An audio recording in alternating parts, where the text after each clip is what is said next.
बिस्मिल्लाहिर्रहमानिर्रहीम। हाय सद अफसोस, हाय सद अफसोस, इंसानियत की हमने कदर न की। ये तो नहीं कहूँगा कि मैं आपका इस्तकबाल करता हूँ, खैर मकदम करता हूँ।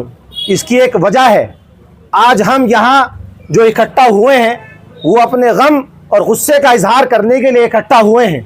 आज सारी दुनिया ये देख रही है पिछले 2 सालों से जो जुल्म और तशद्दुद फ़लस्तीन के लोगों पर हो रहा है, गज़ा के लोगों पर हो रहा है। ऐसे जुल्म की दास्तां तारीख़ ने आज तक कभी नहीं देखी होगी और शायद आज के बाद तारीख़ ऐसा जुल्म और तशद्दुद देखेगी भी नहीं। क्या किसी ने देखा, आज तक सुना अस्पतालों पे बम बरसाए जा रहे हैं? आज तक आर्मी लड़ती आई हैं, फौजें लड़ती आई हैं, जंग होती रही है। इंसान की तारीख है, इंसानी तारीख है, फितरत का तकाजा है। जंगें होती रही हैं, जंगो जिदाल होते रहे हैं, आती दुनिया में भी होते रहेंगे। लेकिन तारीख शाहिद है, आज तक मासूम बच्चों को और औरतों को इन जंगों से अलग रखा गया है। न तो औरतों को जंगो जिदाल का शिकार बनाया गया, न बच्चों को जंगो जिदाल का शिकार बनाया गया। लेकिन हम आज देख रहे हैं कैसे दुश्मन मुल्क की फौजें, कैसे जालिम की फौज आज बच्चों पे टूट पड़ी है, आज बुजुर्गों पे टूट पड़ी है, अस्पतालों पे टूट पड़ी है, स्कूलों पे टूट पड़ी है। और तो और जहरीली हवाएं, एक तरफ हम इस्तेकबाल करते हैं सुबह की हवा का, दूसरी तरफ वहां के लोग, फलस्तीन के लोग आज जहरीली हवाओं का इस्तेकबाल करने के लिए तैयार हैं। हम देख रहे हैं 20-20 किलो के बच्चे आज 8-8 किलो के रह गए हैं। स्कूलों को तबाह कर दिया गया है, इंसानी रसद आज नहीं पहुंच रही है। लेकिन सारी की सारी इंसानियत खामोश है। मैं पूछना चाहता हूं यूनाइटेड नेशन से, मैं पूछना चाहता हूं सेक्रेटरी जनरल यूनाइटेड नेशन से, कहां गए इंसानियत का दावा करने वाले, वो इंसानी हुकूक की बात करने वाले? आज सब के सब उनके जबान पर ताला क्यों लगा है? क्या वो अमेरिका के दलाल, अमेरिका के पिट्ठू बन गए हैं? आज हम देख रहे हैं अमेरिका की जुल्म की दास्तान अगर इजराइल पे हुई है तो हमारे मुल्क के भी ऊपर भी 50% से ज्यादा का टैरिफ आज ट्रंप लगा रहा है। हमने अमेरिका का खुले हाथों से इस्तकबाल किया था, लेकिन उसके बदले में हमें क्या मिला? 50%, आज 50% से ज्यादा टैरिफ लगाया जा रहा है। आज इंसानियत शर्मसार है। आज जितने वेस्ट की मुल्क हैं, जितने मुल्क हैं, जितने गौरों के मुल्क हैं, वो इंसानी हुकूक की बात करने वाले, मैं पूछता हूं उनके वो ऑर्गेनाइजेशंस, उनकी वो इंस्टीट्यूशंस, वो कहां मर गई? उसको चलाने वाले, उनकी जबान पे लकड़ा क्यों मार गया? जब बच्चे भूख से बिलखने को तैयार हैं, जब बच्चे भूख से मर रहे हैं। इंसानी तारीख ने ऐसा जुल्म कभी नहीं देखा कि खाने की वजह से लोगों को मरना पड़ गया हो। क्या ऐसा जुल्म किसी ने देखा है? क्या ऐसा जुल्म किसी ने देखा है? मैं सवाल करता हूं सबसे, क्या ऐसा जुल्म किसी ने देखा है? आज तक ऐसा जुल्म किसी से नहीं देखा होगा। लेकिन हाय सद अफसोस, आज मुझे शिकायत है। मैं कहना नहीं चाहता, लेकिन मैं हसास होकर कहता हूं, आज मुझे शिकायत अपनी देहरादून की आवाम से भी है।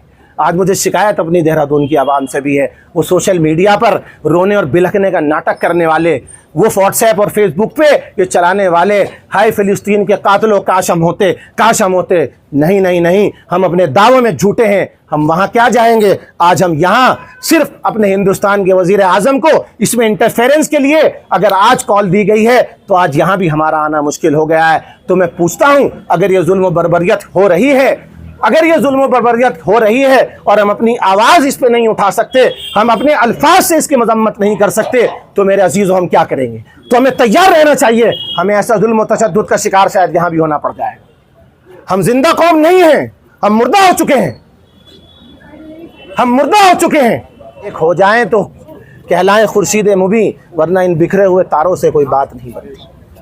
मैं याद दिलाना चाहता हूं, हिंदुस्तान की आवाम को ये बताना चाहता हूं, जब यह पड़ोसी मुल्क जिसमें कम से कम 52 दहशतगर्दी के अड्डे हैं, जिसकी हुकूमत ने आज तक उन 52 दहशतगर्दी के अड्डों को बंद करने का काम नहीं करा, जब यूनाइटेड नेशंस में यह आवाज़ उठाई गई कि पाकिस्तान को एक टेरर स्टेट डिक्लेयर करना है, तो हिंदुस्तान के बहुत बड़े दोस्त मुल्क वहाँ खामोश हो गए, क्योंकि उन्हें पाकिस्तान से ट्रेड करना था। अगर खामोश नहीं हुए तो नोबेल पीस प्राइज विनर उस वक्त के वजीर आजम फलस्तीन यासिर अरफात ने हिंदुस्तान की हुकूमत का साथ दिया और यूनाइटेड नेशन में खुलकर कहा कि पाकिस्तान को एक टेरर स्टेट डिक्लेयर करना चाहिए। ये फिलिस्तीन का कंट्रीब्यूशन था। और हुकूमत हिंद का ये मौजू वाजे है कि हम फिलिस्तीन के कॉज के साथ हैं, हम इजराइल के कॉज के साथ नहीं हैं। इस वक्त की मोदी गवर्नमेंट ने भी ये खत लिखा है और अपना मौक़िफ़ वाजे किया है, हम फिलिस्तीन की हुकूमत के साथ हैं। वो यूनाइटेड नेशंस की, वो ह्यूमन राइट्स की ऑर्गेनाइजेशंस, वो वेस्टर्न मुल्कों की ह्यूमन राइट्स की ऑर्गेनाइजेशंस आज सब के सब खामोश क्यों हैं? आज सब की सब खामोश क्यों हैं? क्या यूनाइटेड नेशंस इस वजह से बनाया गया था? क्या सिक्योरिटी काउंसिल इस वजह से बनाई गई थी? क्या यूनाइटेड नेशंस इसलिए नहीं बनाया गया था 1945 में कि दुनिया के अंदर कहीं पर जुल्म होगा, कहीं पर तशद्दुद होगा, कहीं पर इंसानियत की कत्ल होगा तो यूनाइटेड नेशन इंटरवेंशन करेगा? क्या जब ये आवाज उठी, जब ये अफवाह उठी कि सद्दाम ने अपने मुल्क में केमिकल हथियार बनाए हैं, क्या नेटो की फोर्सेस ने उसे तबाह बर्बाद नहीं किया था?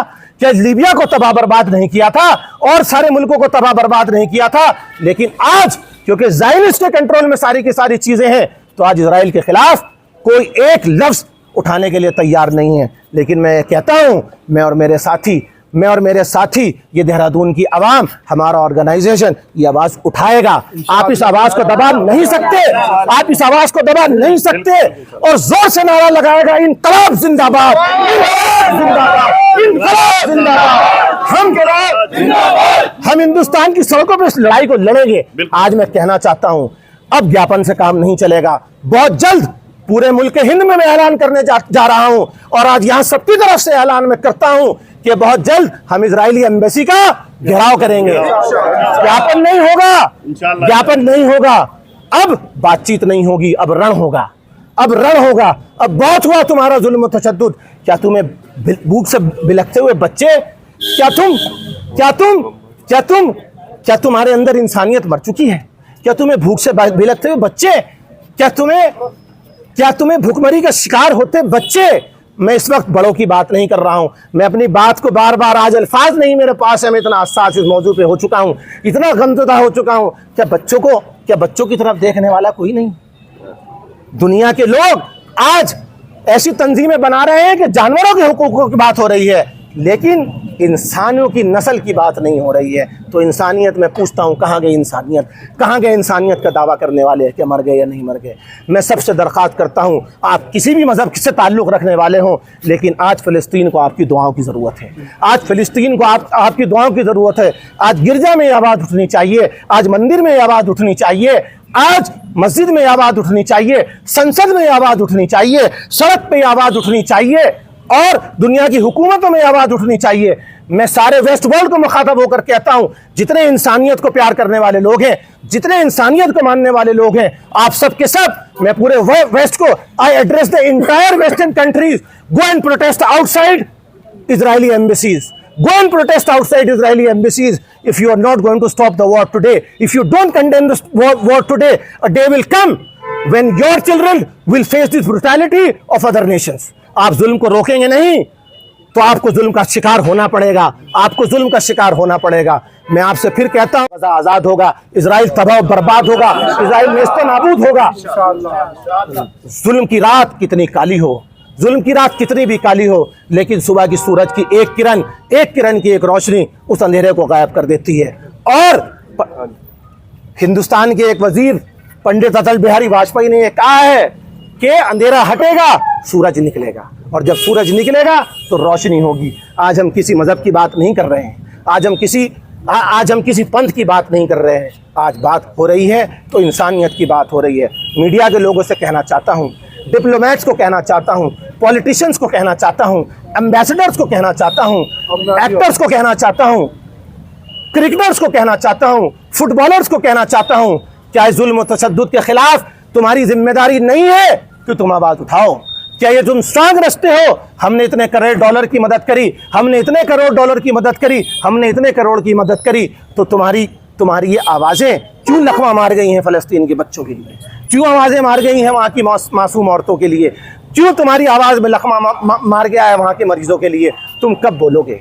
मैं आज तुम्हें मुखातब करके कहता हूँ, इस डर को हटाओ, अपने दिल से डर निकालो और इंसान बनो, बहादुर बनो, आवाज़ उठाओ और मैं आज ये वादा करता हूँ, जहाँ जहाँ जुल्म होगा, वो किसी भी मजहब के लोगों पे हो, मुस्लिम सेवा संगठन इसकी आवाज़ उठाएगा इंशाअल्लाह। और मुसलमान इसकी आवाज़ उठाएगा इंशाअल्लाह। उठाओगे ना इंशाअल्लाह? उठाओगे ना इंशाअल्लाह? और अभी आप हजरात के सामने एक और मैं ऐलान करने जा रहा हूँ। वो ऐलान ये है कि अभी इस बारे में हम अपनी लीगल टीम से मशवरा कर रहे हैं, सजेशंस ले रहे हैं। हम बहुत जल्दी एक स्कैनर, एक बारकोड जारी करने वाले हैं। हम फ़लस्तीन के लिए एक बहुत बड़ी एड इकट्ठी करेंगे और वो एड बहुत ट्रांसपेरेंट तरीके से फ़लस्तीन की एम्बेसी को पहुंचाई जाएगी और ये कोशिश की जाएगी कि किसी तरह से ये इमदाद, ये मदद फ़लस्तीन के लोगों तक पहुंचे। दूसरी बात यह है, आज मुझे फ़ख्र है कि भारत का प्रधानमंत्री विश्व गुरु है। आज मुझे फ़ख्र है भारत का प्रधान विश्व गुरु है। विश्व गुरु के एक फ़ोन से जब यूक्रेन और रशिया का वॉर रुक सकता है, तो मुझे पूरी उम्मीद है, मैं पूरी उम्मीद के साथ कहता हूं, विश्व गुरु के इंटरवेंशन से ज़रूर भी ज़रूर इस युद्ध को भी विराम लगेगा। मैं ये कहना चाहता हूं हिंदुस्तान के प्राइम मिनिस्टर को, मैं ये कहना चाहता हूं नरेंद्र मोदी जी को कि आप अपने सांसदों का एक डेलीगेशन बनाइए और भेजिए उसे यूनाइटेड नेशन में कि इस वॉर को रुकवाया जाए। भेजिए ऐसे वेस्टर्न कंट्रीज़ में इस वॉर को रुकाया जाए। और आज मैं यही नहीं रुकूंगा। आज मैं कहना चाहता हूँ, मुझको अरबी नहीं आती है, लेकिन मैं कहना चाहता हूँ आज मैं कहना चाहता हूँ इस्लामी ममालिकत से, मैं कहना चाहता हूँ मिडल ईस्ट के लोगों से, क्या तुम हैलोवीन जैसे फेस्टिवल ही मना सकते हो? क्या तुम मुक़द्दस ज़मीनों को नापाक ही कर सकते हो? क्या तुम इसमें इंटरवेंशन नहीं कर सकते? तुम्हारी ज़बानें, तुम गूंगे हो गए हो, तुम अंधे हो गए हो, या तुम अपनी मदमस्तियों में चूर हो गए हो?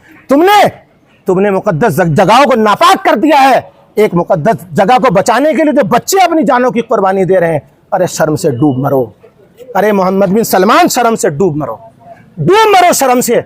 अगर तुम्हारे पास में तुम्हें किबला अव्वल की तुम हिफाजत नहीं कर सकते, अगर तुम इंटरवेंशन नहीं कर सकते, अगर तुम एक अल्फाज नहीं बोल सकते, अगर तुम अपने मुल्कों में अपनी इकॉनमी को सिर्फ बूस्ट देने के लिए तुम वहाँ KFC और ये सारी चीज़ों को तुम बंद नहीं कर सकते, तो मैं कहता हूँ तुम पर धिक्कार है, तुम पर लानत है, तुम डूब मरो मैं कहता हूँ। और मैं थूकता हूँ तुम्हारी ऐसी अमीरत पर, अपने जूतों के नोक में रखता हूँ तुम्हारी अमीरत को। बाढ़ में जाए तुम्हारी अमीरत, बाढ़ में जाए तुम्हारी रियासत।